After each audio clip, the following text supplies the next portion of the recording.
I'm Myra. I'm Diego. So you've heard of airplanes, right? The ones you sit in, 100, 200 people just sitting in there, lamos, going really slow. Have you ever heard of an SR-71, a strategic reconnaissance plane? I don't think so. So today I'm going to be teaching you about it.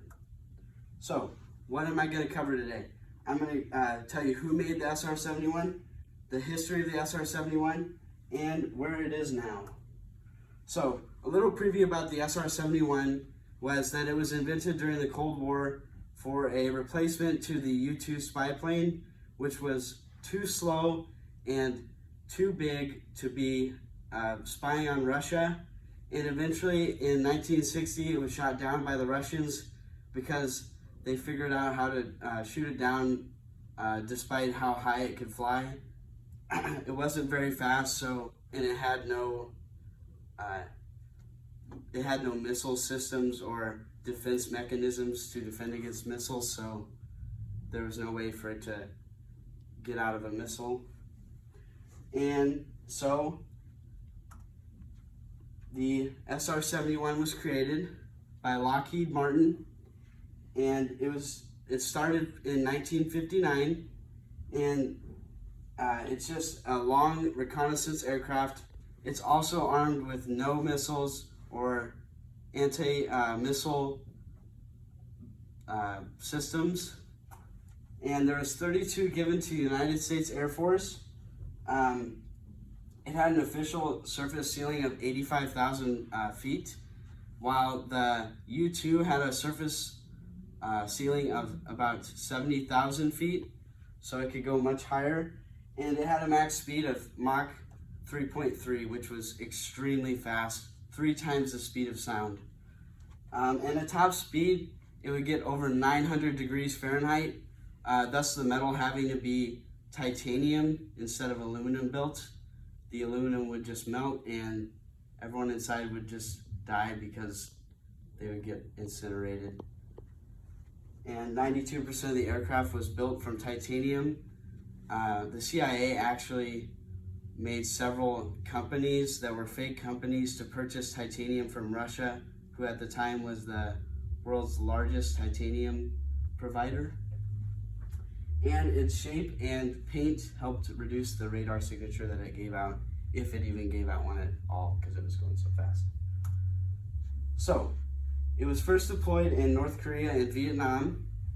It was unsuccessfully targeted by over 800 SAM missiles, which would be surface air missiles. And it never flew into Soviet airspace.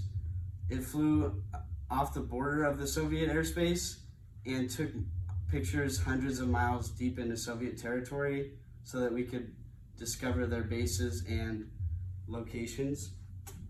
So they were invulnerable, like I said. They could outrun basically any missile.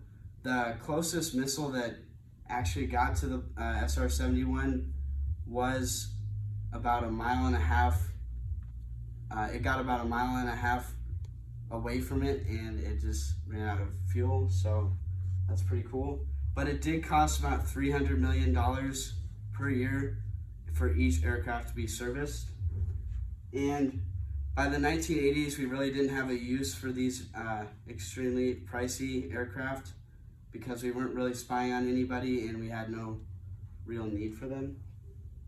So in 1998, the United States Air Force decided to retire the Blackbird due to how expensive it was to maintain, and it also needed special crews and service members to take care of it. But 2 were sent to NASA for further testing. So, when the SR-71 first came out, the Russians tried to create something that would be as fast or faster than SR-71.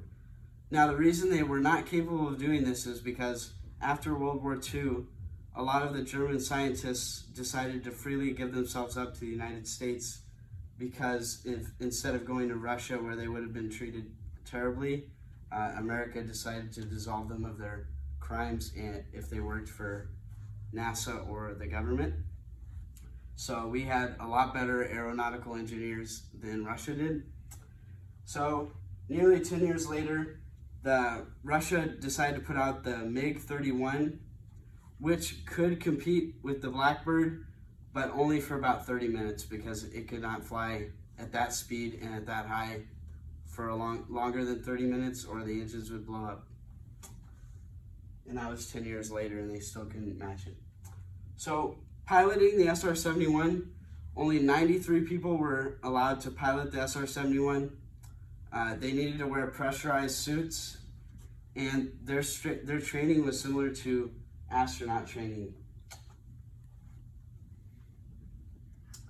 So, some fun facts about the SR-71.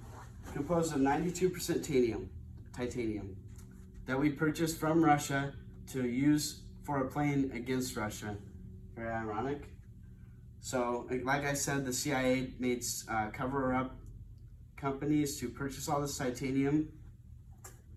And in 1986, Lockheed Martin, who the creator of the aircraft was ordered by the CIA to destroy all of the materials that it used to create the SR-71 due to the fact that titanium was an extremely hard metal to work with, and they didn't want anyone figuring out how to work on it. And to this day, the SR-71 is the fastest airplane, man-powered airplane, even though none of them are supported by the Air Force still. And like I said, it flew 3 times the speed of sound and it had no defense system. So today I briefed you about the SR-71 and its capabilities.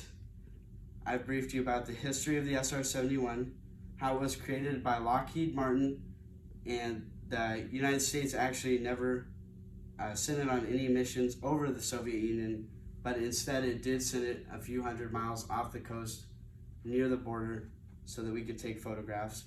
And then I told you about the unfortunate retirement of this awesome airplane. Unfortunately, we just couldn't keep paying for the airplane and we needed to stretch our budget to other things.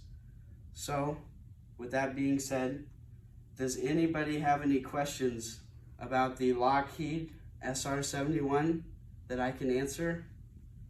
Yes, James. What color was the aircraft? The aircraft was a matte black aircraft. All right. And that's actually in the Strategic Air Command Museum located in Ashland, Nebraska. I took that photo. And the reason for it being black is lighter colors show up on the radar. So if it was lighter, it would have shown up on radar. So it helped stay stealthy and not be detected. Does anybody else have any questions? All right, this concludes my presentation. I hope you guys enjoyed, and I hope you learned a lot about the SR-71 and its awesome capabilities. Thank you. That was pretty awesome.